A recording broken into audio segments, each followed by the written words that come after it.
안녕하세요. 운송 멘토 박병철입니다. 안녕하십니까. 제알맨 팀장 이형건입니다. 네, 오늘은 외부에서 또 촬영을. 왜 마스크 혼자 쓰고 있어? 바뀌니까. 주변에 사람이 없어서 방역 수칙을 잘 지키셔야 네. 됩니다. 어쨌든 오늘은 또 밖에서 촬영을 합니다. 네. 저희 그 차주가 될 분이 또 센터에 들어가 계신 시간 동안 네. 하는 게 좋다고 생각을 했기 때문에 네. 자, 오늘 네. 영상을 좀 꽤 많이 촬영할 건데 그 중에 첫 번째인 화물차 가이드. 네. 지금 3편까지 나갔어요. 네. 이제 슬슬 내용도 길어지고 많아질 예정입니다. 네. 그렇습니다. 그래서 어쨌든 지금까지는 정말 기본 중에 기본이었고 네. 지금부터 시작할 내용들이 좀 더 디테일하고 날카로운 내용들이 들어갈 거다. 네. 해서 오늘의 주제는요, 일자리를 찾는 방법. 그렇습니다. 예, 거기서 이제 공고나 이제 뭐 방법, 뭐 소개 방법 이런 것들에 대해서 말씀을 좀 드려볼까 합니다. 그 중에 첫 번째, 제가 4가지를 좀 추려와봤어요. 네. 그 중에 첫 번째는 현재 예비 차주들이 일자리를 찾는 방법은 어떻게 되고 있나. 현재. 그렇죠. 네. 지금 가장 많은 분들이 처음에 이제 그 지입이란 단어를 알고 나서 네네. 이제 아니요. 그 화물차- 지입이란 단어를 알기 전에도 네. 이미 찾고 계시지. 그 지입이란 단어를 알기 전에도 네. 알고 난 후나 전이나 상관없습니다. 네네. 일단은 화물차로 내가 돈을 어떻게 버는 건지 화물차를 키워드로 해갖고 거기에 따른 이제 일자리 이런 네. 것들을 많이 검색을 해 보실 거예요. 맞습니다. 그러면 이제 뭐 각종 포털 사이트에서 이제 뭐 화물차 일자리나 혹은 이제 뭐 그 밖에 트럭 일자리 이런 것들로 수소문을 많이 하시겠죠. 간단하게 먼저 말씀을 드려보면 현재 예비 차주분들이 찾는 방법, 제가 간단하게 말씀드리면 첫 번째 검색 해서 공고를 본다. 돈 많다. 바로 가봅니다. 끝이죠.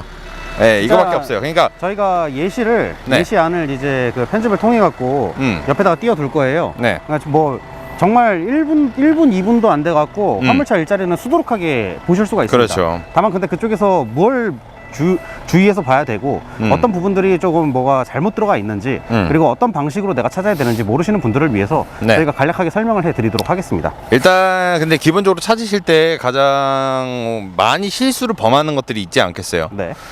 이 팀장 생각하기에는 좀 어떤 실수들을 많이 펼쳐질까요? 예비 차주분들이 이렇게 공고를 보실 때. 네. 저는 첫 번째로는 그 아무래도 공고라는 것 자체가 최상의 조건일 때를 올리게 되어 있습니다. 기준으로 항상 할 수 있는 최대치. 왜냐면 그래야지 혹하고 사람들이 올 수 있는 법이고. 근데 그렇죠. 예비 차주분들은 그거를 표준으로 잡고 간단 말이야. 적어도 이 정도는 하겠네. 그게 일단 첫 번째 잘못된 점이 아닐까라고 생각이 되고, 두 번째로는 나한테 맞는 일자리인가라는 거를 판단을 하지 않습니다. 맞습니다. 일단 왜냐면 돈이 급하고 빨리 벌어야 되고 투입이 빨리 돼야 되다 보니까 내 지역에는 맞는 건지, 아니면 내가 예를 들어서 뭐 아기를 키워요. 아기를 키우는데 이제 아기가 뭐 꼭 내가 봐야 되는 시간이라거나 이런 시간대들도 확인을 하지 않고 일단 돈 많이 번다니까 가자. 그렇죠. 그리고 요즘에 가장 전화가 많이 오는 케이스가 뭐냐면, 이제 슬슬 2000년대생들이 성인이 되고 있는 때잖아요. 네. 지금 현재 20살이 2002년생이 될 텐데, 네. 어쨌든 뭐 방학 동안 돈 벌 거, 아니면은 뭐 난 딱히 뭐 대학도 가기 싫고 아니면 군대 갔다 와가지고 뭐 돈은 많이 벌고 싶고 그렇게 해서 찾아보다가 그냥 들어가는 거, 이런 좀 잘못된 투입 방법들이 좀 많다라고 생각이 됩니다. 맞습니다. 예시 공고들을 통해서 잘못된 일자리를 어떻게 확인을 할 수가 있을까 네. 먼저 보도록 하겠습니다. 요거는 아마 자료 화면이랑 같이 나갈 건데, 네. 첫 번째 일자리 같이 볼까요? 예. 네, 어차피 저기가 할 거니까. 네. 첫 번째 일자리에서는 어떤 문제점이 있을까요? 첫 번째로는 첫 번째로 눈에 띄는 거는 음. 이제 가장 먼저 눈에 띄는 건 매출이죠. 매출, 월급료. 월급료라고 해갖고 이제 네. 그 저희가 상상할 수 없는 일반 직장인들은 생각도 못하는 네. 급여를 여기다가 적어놨어요. 네. 근데 이게 뭐 그렇다 칩시다. 이거는 둘째 치고 가장 마지막에 보면은 이제 차량 인수금이라고 나와 있습니다. 네. 이 인수금 금액이 정확한 건지 아닌 건지 사실 처음 일자리를 찾으시는 분들은 네. 이 금액의 그 중점 혹은 이제 뭐 어디를 기점으로 둬야 되는지 이런 부분들을 판단을 잘 못하세요. 그리고 일단 첫 저희한테 번째로 이제- 보면은 차량 인수금이 8,900이에요. 이게 싸다고 하면 싸고 비싸면 비쌀 수가 있는데, 비싸죠. 어쨌든 08년식이잖아. 그렇죠. 08년식이면 그냥 단순하게만 생각을 해도 10년이 훨씬 넘어갔어요. 훨씬 넘은 차량이기 때문에 차량 컨디션이 좋을 리가 없죠. 일단은 네. 이것들을 다 보기 전에 음. 차량 인수금이 이렇게 나와 있으면은 음. 그 해당하는 연식과 그 다음에 이제 해당하는 톤수가 있을 겁니다. 네네. 그러면은 그 톤수의 차량들을 중고 화물차를 찾아보면은 정말 어렵지 않게 찾아볼 수가 있어요. 그렇죠. 뭐 띵카도 이 있고. 공고도 진짜 한 뭐 1분, 2분 만에 찾았으면은 그 키워드만 좀 바꿔갖고 몇 네. 년씩 몇 톤 화물차라고 치시면은 인터넷에서 정말 손쉽게 찾아볼 수가 있습니다. 맞습니다. 저희가 지금 뭐 1, 2분 만에 이걸 찾고 그리고 이게 옆에 비교 사진으로 또 한 장 더 띄워 드릴 거예요. 이것도 마찬가지로 1, 2분 안에 찾은 내용입니다. 그러면은 이 두 개를 단순하게 비교해 봤을 때 네. 얼마만큼의 금액이 이쪽에 많이 녹아들어져 있는지 이런 것들을 지레짐작을 하실 수가 있을 겁니다. 아무리 생각을 해봐도 여기다가 이제 뭐 추가적으로 트럭 말고도 부수적으로 들어가는 비용들도 있어요. 뭐 예를 들어갖고 취등록세가 있을 거고, 그 다음에 이제 화물차 앞에 들어가는 번호판이 있을 거고, 네. 여기에 따른 보험료가 있을 거고, 그리고 기타 뭐 잡비용도 있겠죠. 네. 근데 이런 것들을 다 포함한다 하더라도 과도하게 금액이 책정되어 있는 것을 보실 수가 있을 겁니다. 확실하죠. 네. 저희 어쨌든 일자리 이거 근데 굳이 볼 필요가 있나? 없어요. 그러니까 제가 예시를 먼저 많이 올려드릴 건데 일단 공통적으로 보면 첫 번째 문제점이라고 볼 수 있는 건 차량 인수금 그리고 차량 연식 대비 인수금이 너무 높다라는 그렇죠. 게 기본적으로 책정이 돼 있고 그 다음에 급여를 보시게 되면 유보금이 기본적으로 들어가 있어요. 그렇죠. 그 유보금은 원래 나라에서 주는 거지 회사에서 주는 게 아니기 때문에 네. 그리고 그 비용이 들어왔다 이게 내 급여라고 칠 수가 있는가 또 그건 아니거든요. 왜냐하면 차량이라는 게 또 유지되는데 비용이 들어갈 것이고 수리 비용이라는 것도 들어갈 것이고 그럼요. 하기 때문에 되도록이면 그 비용을 빼시는 게 좋습니다. 그리고 가장 문제점이 뭐냐면 운행 구간을 보면 예를 들어서 뭐 저희가 사무실에 하나만 있잖아요. 뭐 사무실 집으로 치고 뭐 하남에서 익산 뭐 이렇게 가는 뭐 자동차 부품이다라고 했을 때 내가 뭐 완제라고 하면 당연히 기름값을 주겠지만은 어쨌든 매출이다라고 했을 경우에 다시 돌아오는 짐이라는 게 없단 말이야. 그렇죠. 지금 확정도 여기가 왕복짐이라는 게 생각보다 그렇게 쉽게 맺어질 수 있는 건 아닙니다. 그러니까 예를 들어서 내가 익산 갔다, 뭐 익산에서 군산으로 이동을 해서 뭐 싣고 짐을 올라온다. 라는 어느 정도의 구체적인 코스가 있으면 모를까? 그냥 단순히 익산 하나만 딱 찍어 놓으면 다시 돌아오는 짐이라는 게 확보가 되지 않는 상태라고 한다면 글쎄요. 이거는 매출에서 많이 까이는 부분들이 많이 생겨나죠. 왜냐면은 뒤에 짐을 싣지 않은 상태로 이동하는 이 공차라는 게 결국엔 많이 발생을 하면 안 되기 때문에 결국에는 땅바닥에 기름을 버리고 다니는 거기 때문에 그렇죠. 기름값이 많이 들어간다고 보시면 될 것 같고 그러니까는 이거를 저희가 말씀드리는 걸 기본으로 일자리를 좀만 보시면 바로 나올 거예요. 바로 나오고 그 다음에 예를 들어서 품목이라는 게 구체적으로 정해져 있어요. 라고 하면 검색을 해보시면 그 인근의 공장이 어딘지쯤은 바로 아실 수가 있습니다. 요즘에 땡이버 지도 이런 거 엄청 잘 돼 있거든요. 그럼요. 그래서 그런 것들 그리고 만약에 내가 완제다라고 하게 되면 이런 매출이라던가 이제 완제 금액, 무제 금액이라는 게 있을 텐데 적어도 이 기름값이 무제 같은 경우에는 얼마나 소모가 될까? 내가 여기에서 차가 막히는 구간이라면 그런 구간들이 많다면 무제라는 건 사실상 조금 불리합니다. 그렇죠. 예, 왜냐면은 기름값을 정해서 주기 때문에 내가 더 오버를 해서 사용을 하게 되면 괜한 돈이 더 까이게 되는 것이고 완제인 경우에는 휴일이라는 게 보이실 거예요. 뭐 일주일에 한 번 쉰다, 국경일 다 쉰다 이런 것들에 대해서 내가 쉴 때 얼마 정도가 또 차감이 되는지 완제 같은 경우에 그런 단점이 있기 때문에 그런 것들까지도 확인을 해봐야 되지 않을까. 왜냐면 결국엔 돈을 벌기 위해서 하는 거니까 라고 보시면 될 것 같고 그 다음에 이런 공고를 보실 때 가장 큰 문제점이 저는 뭐라고 생각이 되냐면 이 어쨌든 글자만 봤어요. 내가 표를 통해서 글자만 보고 나서 모든 판단을 다 끝낸다는 거지. 직접 가서 볼 생각을 안 하고 가서 이렇게 사무실에서 이제 이렇게 대면해서 앉았어요. 이게 진짜인가요? 이게 진짜예요 라고 하겠죠. 누가 아니요 사실 그건 거짓말이었습니다. 짜잔 이렇게 얘기하지는 않잖아요. 그렇기 때문에 얘기를 진짜냐고 물어보고 이에 대한 뭐 예를 들어 서류적인 부분이라던가 아니면 실질적으로 움직이는 거라던가 이런 것들이 현장이나 아니면 담당자를 통해서 확인을 해볼 수가 있냐. 담당자는 내가 공고를 보고 문의한 사람이 아니라 예를 들어서 뭐 사이다다라고 하면 사이다 공장에서 배차를 하고 있는 사람이 있을 겁니다. 아니면은 물류에 대한 총 책임자가 있을 것이고 그런 분들을 만나서 얘기를 해보고 그 다음이 차주를 만나서 얘기해보고 나랑 같은 코스에 누군가는 반드시 있을 겁니다. 물론 진짜 물량이 많지 않은 것들은 한 코스에 한 명이 담당하는 경우가 있지만 되도록이면은 적어도 4-5명 혹은 뭐 10명 이상 이 같은 코스에서 움직이기 때문에 그 같은 코스를 운행하고 있는 사람을 만나보시는 것이 가장 좋다라고 그렇죠. 생각이 됩니다. 네. 네.